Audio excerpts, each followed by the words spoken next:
കുറേ കാലത്തിന് ശേഷം ഒന്ന് ടൗണിലേക്ക് ഇറങ്ങിയാണ് കേട്ടോ. അപ്പം നിധി ഉള്ളതുകൊണ്ട് തന്നെ ടൗണിലേക്കൊന്നും അങ്ങനെ പോകാറില്ല. അപ്പോൾ നമ്മൾ ആദ്യം തന്നെ പോയത് നെഹദിയിലേക്കാണ് കേട്ടോ. കോഴിക്കോട് ബീച്ചിൻ്റെ അടുത്തുള്ള അവിടെ മന്തിയാണല്ലോ ഫേമസ്. അപ്പോൾ അങ്ങനെ എന്താ ഞാനും ശ്രീകുട്ടി ഏട്ടനും മോളും ഒക്കെ എല്ലാവരും കൂടിയൊക്കെയാണ് കേട്ടോ പോയത്. അപ്പോൾ അങ്ങനെ മന്തി വരുന്നതും വെയിറ്റ് ചെയ്ത് ഇങ്ങനെ ഇരിക്കുകയാണ്. ഇവിടുത്തെ മന്തി നല്ല ഫേമസ് ആണ്, അടിപൊളി ടേസ്റ്റുമാണ്. അപ്പോൾ കോഴിക്കോട് വന്നിട്ട് മന്തി കഴിക്കാനുള്ളവർ ഇവിടെ ഒന്ന് വന്ന് കഴിച്ച് നോക്ക്, നല്ല ടേസ്റ്റ്. എല്ലാ ടൈപ്പ് മന്തി ഉണ്ട് കേട്ടോ അവിടെ. അപ്പോൾ നമ്മൾ ഷവായി മന്തിയാണ്, പിന്നെ ഏട്ടന് സാധാ മന്തിയാണ് പറഞ്ഞത്. അപ്പോൾ ഞാനും ശ്രീകുട്ടിയും ഒറ്റൊരു പീസ് വാങ്ങിച്ചിട്ടേ ഉള്ളൂ കേട്ടോ, കാരണം നമ്മൾ അത്രേ കഴിക്കുള്ളൂ.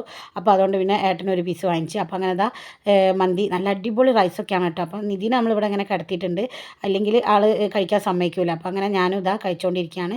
അപ്പോൾ അത് കഴിഞ്ഞതിന് ശേഷം തിരിച്ച് വരുന്ന വഴിക്ക് നമ്മൾ മെമ്മറൈസ് കയറിയിട്ട് അവിടെ ഐസ് കഴിക്കാൻ വേണ്ടി കയറി. അപ്പോൾ ടെൻഡർ കോക്കനട്ടും പിന്നെ ഇതും ചിക്കുവാണ് കേട്ടോ ഞാൻ ഓർഡർ ചെയ്ത്. ശ്രീകുട്ടി വേറെ എന്തൊക്കെയോ വാങ്ങി കഴിക്കുന്നുണ്ട്. അപ്പോഴേക്കും ഇതാ നിധി ഉറങ്ങിയിട്ടുണ്ട്. അപ്പോൾ അവൾ കഴിച്ച് കഴിഞ്ഞാൽ പിന്നെയും വേണമെന്ന് പറഞ്ഞിട്ട് പിന്നെയും പോയി വാങ്ങാൻ വേണ്ടി പോയതാണ് കേട്ടോ.